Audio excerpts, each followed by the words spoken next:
If it wasn't clear before the Bears and Saints squared off, it is now. Any athlete that cheap shots another one without provocation is a sore loser. Todd Bertuzzi, loser. Steve Downey, loser. Rougned Odor, Loser. And now we can add Javon Wims to that hall of shame. Since Odor's is the example that's still freshest in everyone's mind, let's see who did it worse between he and Wims. And let's start with Wims. Play is blown dead here. Wims just casually strolls over to Chauncey Gardner-Johnson and gives him a "hey, what's up?" and then pow! Punch gets thrown, flag on the field, he throws another punch, and everyone comes in to try and break it up. Clearly, there's no love lost between Florida and Georgia.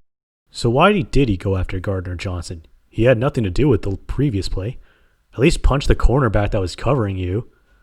Alright, here's a flashback to earlier in the game when Gardner-Johnson was all up in Anthony Miller's grill. And, according to some Twitter sleuths, he ripped off Wims' mouthpiece earlier. Wims then had to sit and pout on the bench for a full 11 minutes before getting to retaliate. And when he did, what's the first thing he does? Go after the mouthpiece. Well, that didn't work, so he was probably thinking, why, I'll give him a piece of my mind. Ow! Why did that hurt me? That was supposed to hurt him. Maybe I should try again. Ow! What's going on? It's like there's some sort of protective barrier that's covering up his head. Oh, shit. I gotta get out of here. Meanwhile, for Gardner-Johnson, this is the second time he's been punched after Michael Thomas randomly came at him in a practice. Perhaps he should just wear his helmet at all times, for his own safety. But perhaps the most idiotic thing about all this is how he emerges from the scrum, sees the multiple flags, and thinks that they're all against the Saints. Like, are you for real? That's like that meme from Eric Andre's show where he shoots the guy multiple times and turns around and is like, who killed Hannibal? Now, moving on to Odor, and this will never get old.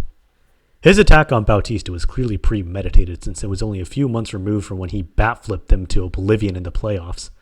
And not only that, but this is in the last regular season meeting between the two.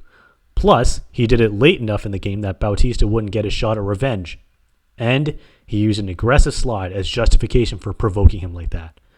Everything about this screams, I'm a coward!